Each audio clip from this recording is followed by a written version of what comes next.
On YouTube, people always use the phrase niche down, but that is so complicated.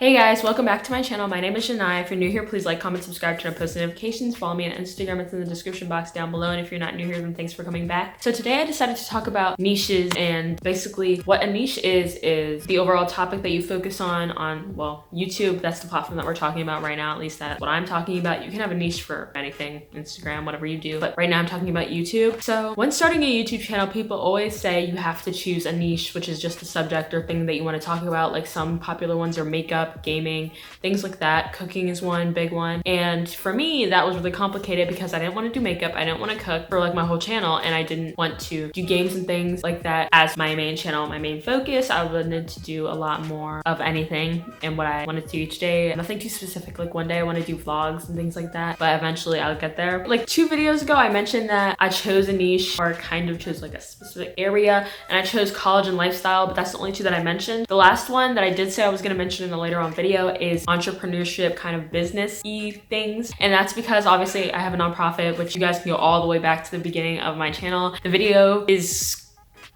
bad.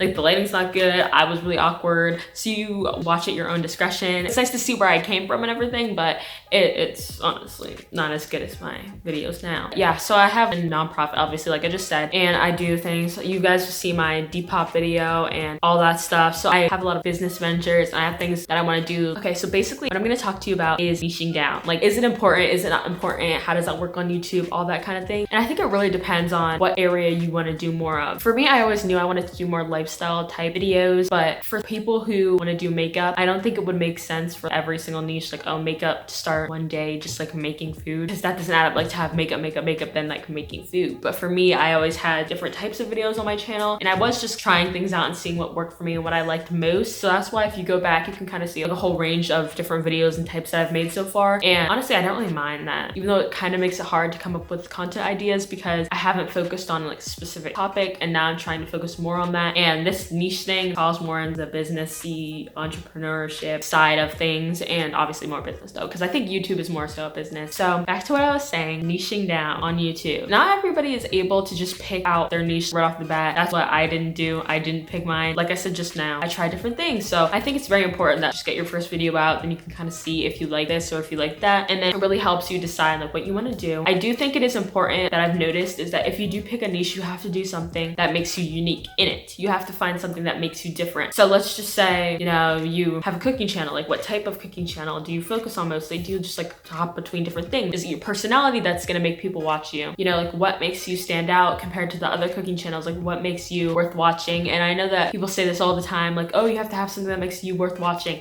And to be honest with you, I don't really know what makes me worth watching. That's what I'm focusing on right now, is seeing what I wanna do, what makes me worth watching, what makes people wanna watch my content, what makes me different and things like that. So honestly, so far I've just been trying to use my personality and do whatever and see what I like to do.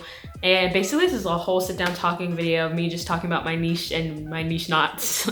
So from what I've been saying, I think it's mostly about choosing what you want to do the most and going forward with that. But you don't want to narrow whatever topic you're on too much, because if you do, you won't have enough video content. If you focus on a channel that is about fitness for pregnant women, that's nice. There's 9 months of being pregnant, and you can even incorporate after the baby comes and all that stuff. That kind of still falls under that channel. But then if you're like, oh, your whole channel is about fitness for pregnant women who are 6 months long, that's one tiny little narrow passageway, and you can't really go outside of that, because then you're kind of messing things up and you make it way too narrow, and then you end up not knowing what to do because you've run out of ideas after like the first or second video. So what you want to do is have a broad enough horizon that it's easy to come up with content and make content, but also narrow enough that people know, okay, I can always go back to this channel to see what they're doing or to see what they're watching, because it's consistent. That's why with gaming channels, that's really nice, because people focus on like, oh, horror games, and like there's so many of those out there still coming out. There's PC, Xbox, PS4, PS3, whatever you have, and there's so many different things you can do with that. That's why it's really important to choose a niche, and obviously I know that, so I really need to work on that more. But even my channel right now, the area and niche that I picked so far, it is still kind of broad, to be honest, but I think it's a lot better than it was before. Like there's a girl on YouTube, I think her name is Naja. She does college and lifestyle content, and I really liked what she was doing, because honestly lifestyle is very broad too. So I was like, you know, it gives me the room to do the different types of videos that I'd be interested in watching, which is why I chose it. Yeah, so I think that's kind of what I did. Choose what you like watching. So if you like watching your videos, then that's that. That's why with me, I think I do have a lot of important or good things to say, but you gotta find your demographic. So I've basically repeated the same thing throughout this video. I think you really do have to enjoy your own content and like what you put out and watch what you put out, because that's what's really important, and that's what's gonna make you the most successful and feel the most successful, is if you like what you're doing. So don't pick something that you think is just gonna make you money, like, oh, I'm gonna be a makeup YouTuber because everybody's doing makeup and that's really popular right now. Like, if you don't like it, don't do it. If you're not good at it and you don't want to pursue that because you're better at something else, then don't do that. Period. Thank you guys for watching. Please like, comment, subscribe, turn on post notifications, and follow me on Instagram. Oh, and I think this is my 40th video. Yeah, I think this is my 40th video. So happy 40 videos and happy 80 subscribers, because now I have 80. Okay, bye.